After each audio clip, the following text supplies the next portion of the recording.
Voilà, chers amis, nous allons passer à la parole de ce matin. Je vous invite déjà à ouvrir vos Bibles dans l'Évangile de Jean, chapitre 21. Donc en fait, le Seigneur m'a mis à cœur ce matin d'y continuer dans la même direction de notre thème de l'année. Le thème de notre année ici 2024, c'est « Aller et faites de toutes les nations de disciples ». Donc le dernier dimanche, frères et sœurs, nous avons vu que nous, en étant des croyants, nous avons tous cette tâche, cette mission universelle d'y partager la bonne nouvelle de Jésus. On doit la partager avec l'autorité, avec le pouvoir de Jésus, mais aussi en sachant que Dieu, il est avec nous pendant que nous faisons cette mission. Et en fait, frères et sœurs, alors que j'ai prié pour le message de ce matin, j'étais dans mon introspection, j'ai dit, mais Seigneur, qu'est-ce que je veux amener à l'Église cette semaine? Et il y a cette parole qui est venue dans mon esprit, toi, suis-moi. Toi, suis-moi. Et en fait, frères et sœurs, cette parole-là m'a rappelé l'entretien de Jésus avec Pierre dans l'Évangile des Jean. Et en fait, en méditant dans ces passages, on peut s'y rendre compte que l'appel, on va dire l'encouragement que Jésus a fait à Pierre, il nous fait à toi et à moi aujourd'hui. Toi, suis-moi. Frères et sœurs, malgré les hauts et les bas de la vie que nous pouvons traverser, qu'aujourd'hui on puisse avoir cette certitude, Jésus, il souhaite que nous soyons toujours engagés à les suivre, à faire son œuvre. C'est pour ça que le thème de ce matin, c'est l'appel de Jésus, toi, suis-moi. Amen. Je vous invite à prendre donc Jean 21. À partir du verset 15, nous allons lire jusqu'au 25.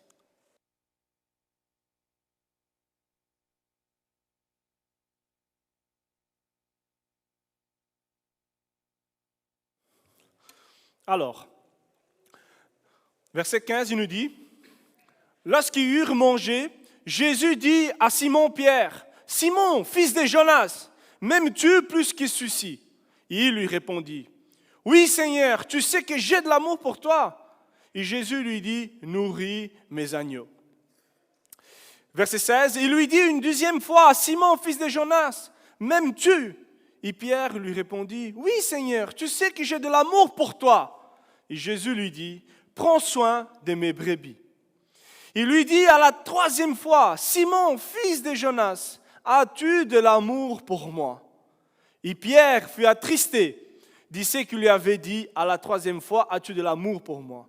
Et il lui répondit, « Seigneur, tu sais tout, tu sais que j'ai de l'amour pour toi. » Et Jésus lui dit, « Nourris mes brebis. » En vérité, je te le dis, quand tu étais plus jeune, tu mettais toi-même ta ceinture et tu allais où tu voulais. Mais quand tu seras vieux, tu tendras la main et c'est un autre qui attachera ta ceinture et t'y conduira où tu ne voudras pas. Il dit cela pour indiquer par quel genre de mort Pierre allait endurer à la gloire de Dieu. Puis il lui dit, « Suis-moi. » Et Pierre s'y retourna. Il vit venir derrière eux les disciples que Jésus aimait. C'est lui qui, pendant les soupers, s'était penché vers Jésus. Il avait dit, « Seigneur, qui est celui qui va te trahir ?» Verset 21. En les voyant, Pierre dit à Jésus, « Et lui, Seigneur, quel arrivera-t-il » Et Jésus lui dit, « Et si j'ai vu qu'il vive jusqu'à ce que je revienne, en quoi cela te concerne-t-il? Toi, suis-moi. » Et là-dessus, les bruits coururent parmi les frères, que ses disciples ne mourraient pas. Cependant, Jésus n'avait pas dit à Pierre qu'il ne mourrait pas, mais si j'ai vu qu'il vive jusqu'à ce que je revienne, en quoi cela te concerne-t-il? Verset 24, c'est ses disciples qui rendent témoignage de ces choses et qui les a écrites. Et nous savons que son témoignage est vrai. Jésus a fait encore beaucoup d'autres choses, et si on l'écrivait en détail, je ne pense pas que le monde entier pourrait contenir les livres qu'on écrirait. Amen. Chers amis, ces paroles-là, ce sont les dernières paroles de l'évangile de Jean. Et les disciples qui parlent, les disciples qui aimaient Jésus, c'est bien Jean lui-même, l'auteur de cet évangile. Il sait vraiment, en fait, d'une manière humble, qui lui ne cite pas son nom. Et quand en fait on lit les évangiles, on peut voir que vraiment Jean, il était attaché au Seigneur Jésus d'une manière particulière. En fait, Jean, il a saisi d'une manière plus profonde l'amour de Dieu pour l'humanité. Et d'ailleurs, le but dans son évangile, c'est vraiment que chaque personne, en lisant son évangile, c'est qu'il puisse comprendre, qu'il puisse saisir ce grand amour de Dieu qui a été déversé à la croix pour l'humanité. Cet amour qui aujourd'hui nous donne la vie éternelle à chacun de nous qui croyons et qui mettons la foi en lui. C'est d'ailleurs l'apôtre Jean qui a écrit ces versets tellement connus, Jean 3,16. En effet, est-ce qu'on peut lire ensemble? En effet, Dieu a tant aimé le monde qu'il a donné son Fils unique, afin que quiconque croit en lui... Amen. Et toujours, frères et sœurs, en soulignant l'amour de Dieu pour nous, et il va nous partager cet entretien entre Pierre et Jésus. On peut voir, frères et sœurs, combien l'amour de Dieu, il est incommensurable pour l'être humain. Et on peut voir comme le Seigneur Jésus, à travers cet entretien, il va restaurer la vie de Pierre, il va restaurer le ministère de Pierre, il va restaurer vraiment ses émotions, ses pensées, ses sentiments, ses convictions. Le Seigneur, il a commencé cette œuvre de restauration dans sa vie. Pour le contexte, en fait, de l'histoire, il est intéressant de souligner que cet entretien-là, il s'y passe après la résurrection de Jésus. Donc Jésus est ressuscité et après il est venu affermir ses disciples, inclus Pierre qui avait besoin d'encouragement particulier. Et pourquoi? On va le voir.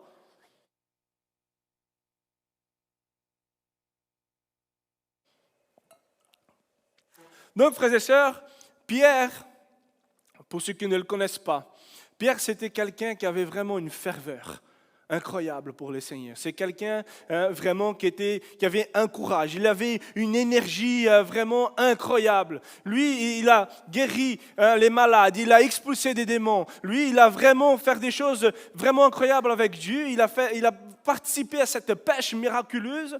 Mais aussi, la Bible nous montre que Pierre, il avait une vie aussi avec pleine de contrastes. C'est-à-dire, frères et sœurs, que Pierre, il était celui qui a reconnu Jésus en disant, mais tu es le Christ, le Fils du Dieu vivant. Pour ensuite, la parole nous dit qu'elle a été utilisée par Satan en voulant écarter Jésus de la croix et du plan divin. Jésus, il a été celui qui était capable d'y marcher sous l'eau suite à l'ordre de Jésus, mais aussi Pierre, il a été celui qui a coulé parce qu'il a douté à cause de son incrédulité, parce qu'il a commencé à regarder les circonstances, la tempête, il a coulé. Et avant que Jésus aille à la croix, Pierre, il a été aussi. C'est lui qui a été capable d'affirmer, même si tous trébuchent, Seigneur, même si les autres disciples, même si tout le monde ici trébuche, ça ne sera pas mon cas.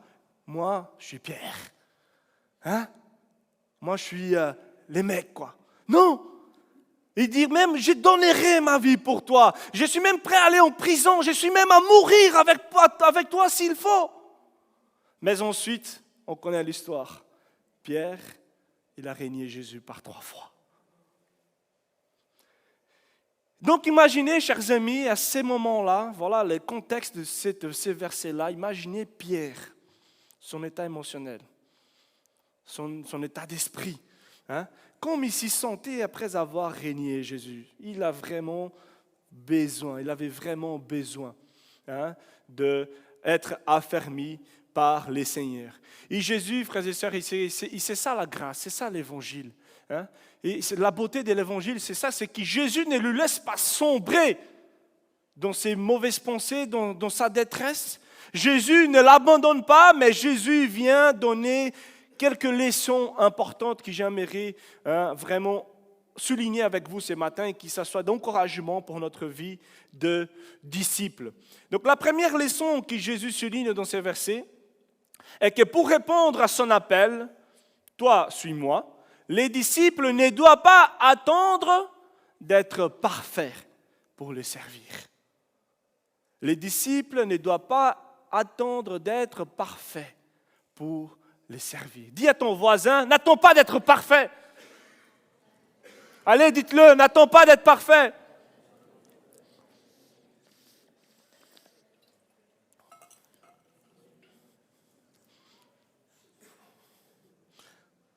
Bon, à part ma femme qui est parfaite.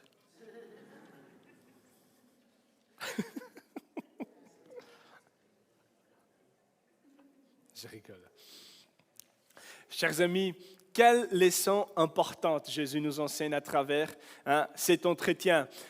Les premières fois, Jésus dit à Simon-Pierre, « Pierre, tu m'aimes ?» Et lui, il va dire, « Oui, Seigneur. » Alors Jésus va dire, « Nourris mes brebis. » Deuxième fois, « Est-ce que tu m'aimes ?»« Oui, Seigneur, prends soin de mes brebis. » Troisième fois, « As-tu de l'amour pour moi ?»« Oui, Seigneur, tu sais tout, tu sais que j'ai de l'amour pour toi. Nourris donc mes brebis. » Et en fait, chers amis, je ne dirai jamais assez que Jésus, il avait une pédagogie extraordinaire. Donc en fait, on voit que Pierre l'a renié 3 fois. Qu'est-ce que le Seigneur il fait? Jésus, il vient lui poser 3 fois la question, Pierre, est-ce que tu m'aimes? Jésus, il avait pour but vraiment de guérir ses blessures. Jésus, il avait pour but vraiment d'aller au plus profond de son cœur. Il pensait ces blessures qui étaient là, dans le plus profond de son âme. Et la dernière fois, on peut voir que Pierre, il était vraiment dégoûté. Il dit, Seigneur, tu sais que je t'aime. Malgré mes faiblesses, tu sais que je t'aime. Tu sais que malgré mes difficultés, j'ai envie de te servir. Je sais que malgré mes imperfections, j'ai envie vraiment de partager la bonne nouvelle de l'évangile de grâce dans les 4 coins du monde. Jésus était tout simplement, chers amis, en train de travailler en Pierre. Et vous savez, à chaque fois que Pierre il raffirmait son amour pour Jésus, il y a Jésus qui répondait à chaque fois, « Nourris mes agneaux, nourris, prends soin de mes brebis. » C'est-à-dire, en affirmant cela, ce que Jésus voulait lui dire, c'est « Mon cher disciple, continue à me servir même si tu n'es pas parfait. Mon cher Pierre, ma grâce vient te relever à chaque fois que tu te sens faible. Ma grâce vient vraiment te relever quand tu feras des erreurs, confie-toi en moi. À chaque fois que tu feras des erreurs, je suis là pour former ton caractère, pour transformer ta vie à travers mon amour pour toi. Surtout, n'attends pas d'être parfait, mais continue à me suivre, continue à être mon disciple. Je vais te façonner au fur et à mesure. Continue à nourrir mes brebis. Continue à prendre soin de mes brebis, car j'ai un plan pour ta vie.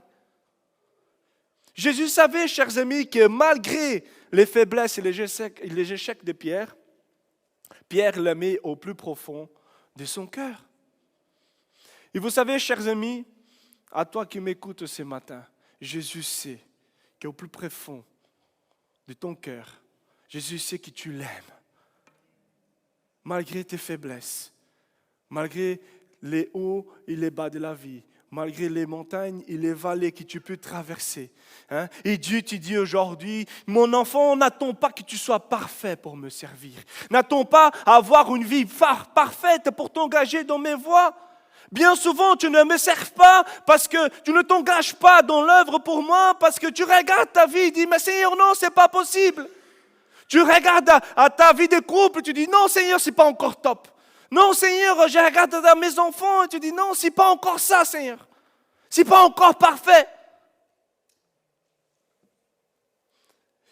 Chers amis, aujourd'hui, le Seigneur, il veut venir nous relever. Même si tu dis, mais Père, comment je vais faire ce service pour toi? Comment je vais exercer mon ministère? Regarde la détresse qui est dans mon cœur. Regarde les pensées que je suis en train de combattre. Regarde mes émotions, c'est la pagaille. Regarde, Seigneur, au plus profond de moi, c'est pas possible avec cette détresse que je vis. C'est pas possible de te servir. Et Dieu, chers amis, vient nous dire aujourd'hui, comme il a fait avec Pierre, Enrique, et là tu mets ton nom, Enrique, n'attends pas que tu sois parfait pour me servir, mais toi, suis-moi. Toi, suis-moi. Suis-moi car je vais te guérir, je vais t'affermir pendant que tu me sers. Et c'est ça la grâce de Dieu. Et c'est ça que les autres de l'extérieur peuvent voir comme on était avant et comme nous sommes maintenant. Parce que c'est par grâce que nous sommes transformés. C'est uniquement par l'amour de Dieu que nous pouvons les servir. C'est une grâce. Et vous savez, c'est dans ces processus de servir Dieu que toi et moi, nous allons vraiment pouvoir goûter, c'est surnaturel de Dieu, cette guérison dans notre vie, cette guérison dans notre vie. Hein? Parce que c'est, comme dit la parole, c'est quand nous sommes faibles, nous sommes forts par celui qui nous fortifie. Vous savez, chers amis, si le Seigneur Jésus, il voulait vraiment des personnes parfaites pour le servir, la première personne qui ne devait pas choisir, c'était Pierre. C'est vrai, non? Quelqu'un qui l'a régné 3 fois, quelqu'un qui l'a abandonné. D'ailleurs, je dirais même tous les autres disciples, les 12, parce qu'ils sont tous capés aussi. Hein?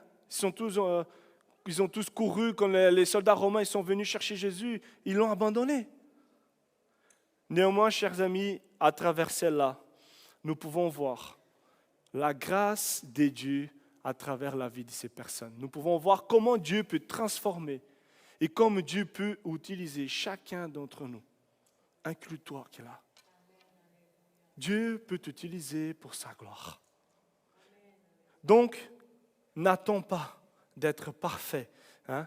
N'attends pas d'être parfait. C'est dans ces processus de servir Dieu que Dieu change notre caractère. Amen. J'insiste, je vais être embêtant aujourd'hui. Dis à ton voisin, n'attends pas que tu sois parfait.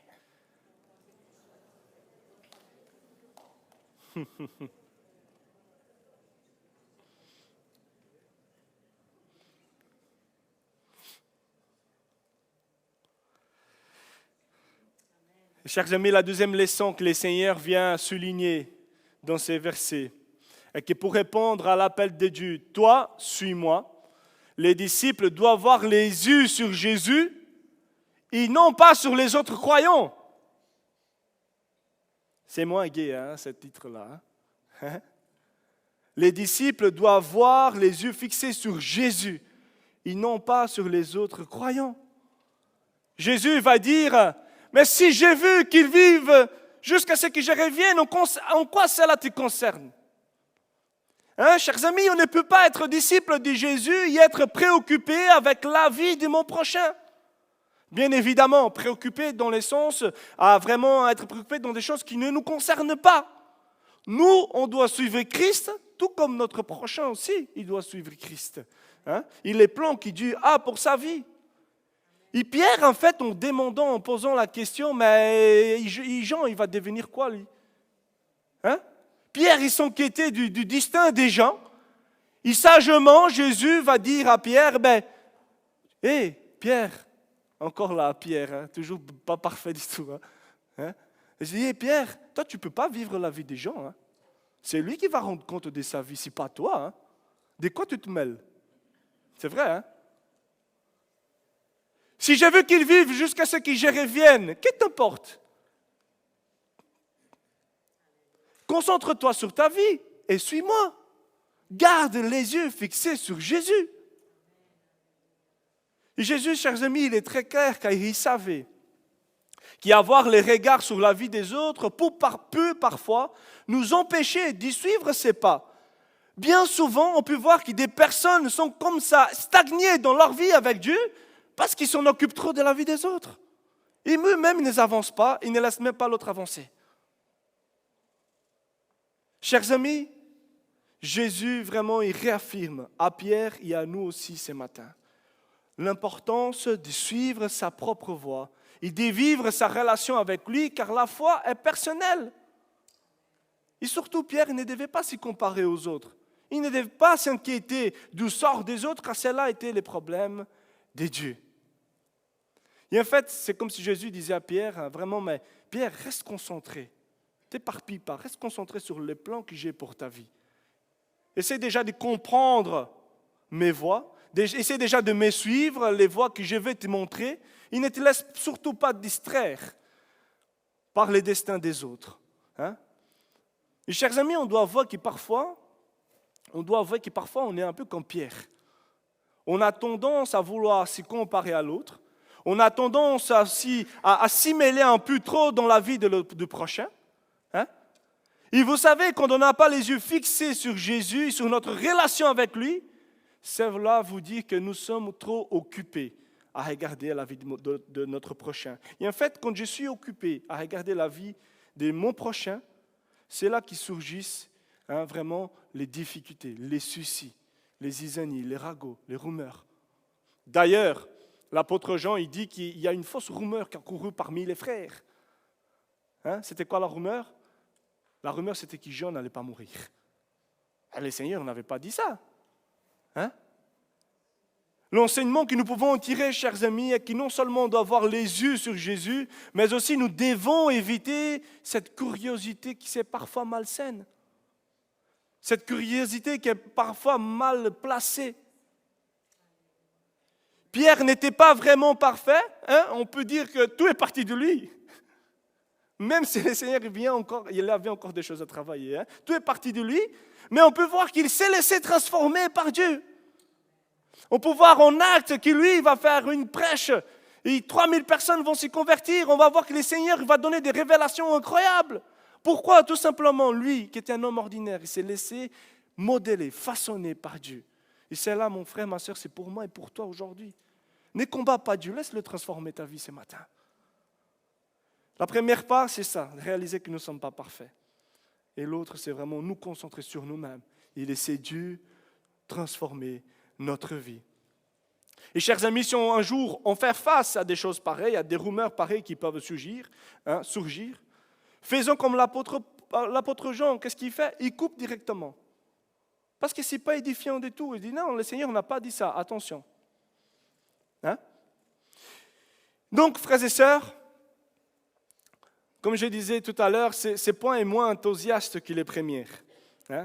Mais si Jésus l'a souligné, c'est parce qu'il y a un enseignement important. Et on éviterait vraiment pas mal de soucis si on mettrait ça en pratique. Et allez, pour vous changer un petit peu l'idée, si je peux résumer celle-là en quelques phrases, j'aurais résumé dans ces points-là en une phrase, et j'aurais résumé avec cette phrase-là. Les secrets du bonheur de Michel, il s'occupe de ses oignons. Michel, c'est vrai ça? Bonsoir. Ça passe mieux dans la rigolade. Mes frères et sœurs, même, c'est comme ça que même moi j'ai envie de dire à ma femme, excuse-moi ma chérie pour toutes les fois que j'ai été embêté là, que j'aurais dû m'occuper de mes oignons. J'aurais dû m'en occuper de mes oignons, mais je suis venu t'embêter. J'espère qu'elle fera de même à la maison en arrivant. Non, je rigole, mais vous savez, frères et sœurs, ça pourrait vraiment nous faire du bien. Si nous, peut-être, dans notre vie, on peut avoir qu'on peut faire ces pas-là. Pardonne-moi, là j'étais trop loin. Vous savez, chers amis, les pardons libèrent, les pardons restaurent. Et c'est les pardons de Jésus qui a restauré la vie de Pierre. Malgré la réaction de Pierre, Jésus ne va pas le condamner. Jésus va juste l'enseigner. Et Pierre, attention, fais tes affaires. C'est tout. L'amour, la grâce. Et j'arrive à ma conclusion.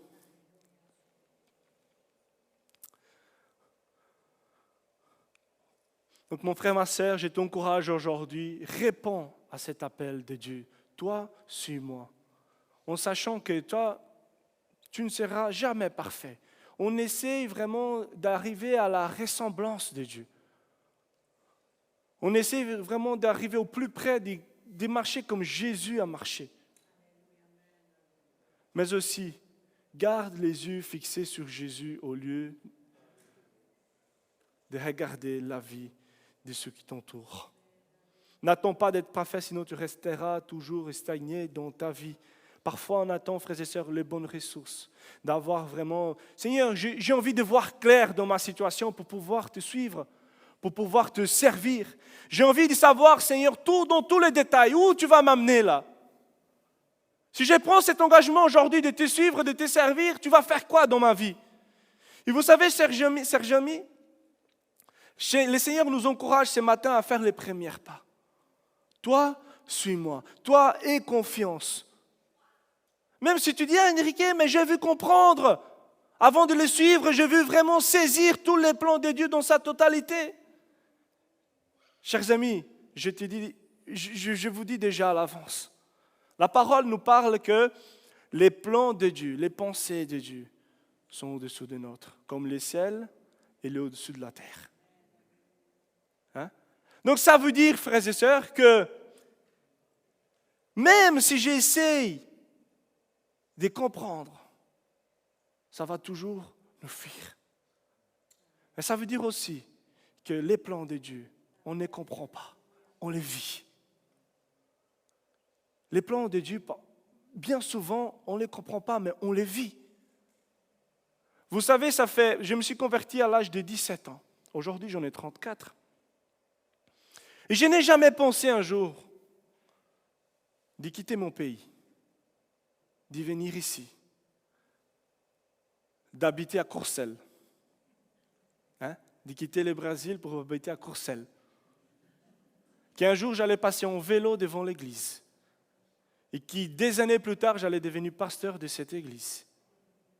Est-ce que c'est compréhensible ça dans votre tête? J'ai quitté le pays à l'âge de 19 ans, sans savoir péter un mot, pardon, des Français. Tout qui change. Et moi, dans ma tête, j'ai compris, j'ai saisi. J'étais jeune converti. 19 ans, je vais aller en Europe, je vais jouer au foot, je vais servir le Seigneur. Le Seigneur va ouvrir les portes. Il a ouvert les portes. J'ai servi à travers cela. Mais je n'avais pas tout saisi. Je n'avais pas tout saisi. Et le Seigneur, je suis en train de vivre aujourd'hui, qui dirait, moi quand je suis parti du Brésil, je n'ai jamais imaginé que j'allais au Togo. Pour la 2e fois, là maintenant. J'allais aller à l'hôpital, prêcher dans l'école biblique, aller voir la prison, les enfants. Non. Qui dirait qu'il y a la convention de jeunesse? Je n'ai jamais pensé à prêcher, à parler dans une convention de jeunesse. Au mois d'avril, je vais aller en France dans une convention à Metz. Je n'ai jamais pensé à être l'orateur de cela. Bref, les plans de Dieu, mon frère, ma sœur, on ne les comprend pas, on les vit. Le Seigneur, il va nous guider pas à pas. Et c'est ça. C'est là aussi, ça nous travaille, vous savez quoi? Notre confiance en Dieu, cette abondance. Seigneur, ok, moi j'ai un plan. Mon plan, c'était de reprendre mes études. Après avoir fini l'école biblique. Et jusqu'à présent, je n'ai pas réussi. Le Seigneur a amené sur des autres sentiers. Et on le fait confiance, on voit Dieu agir. On voit Dieu utiliser, que ce soit ma vie, mais l'Église, tous ceux qui s'y mettent à l'œuvre pour travailler avec l'Église des Marcinelles, avec la vision que Dieu nous donne, Dieu est en train d'opérer. Est-ce que vous avez déjà attendu ou imaginé qu'on allait travailler et on allait faire un travail de réinsertion sociale avec les centres faits d'asile? Et qui de là, il y avait des personnes qui allaient sortir et qui allaient s'y baptiser et qui allaient servir Dieu, qui allaient comprendre la grâce. Non.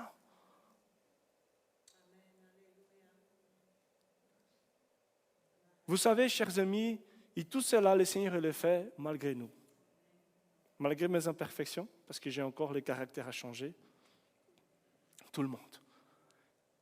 Malgré parfois, je dois me concentrer surtout sur ma vie, plutôt que sur la vie des autres. Malgré cela, la grâce de Dieu se manifeste.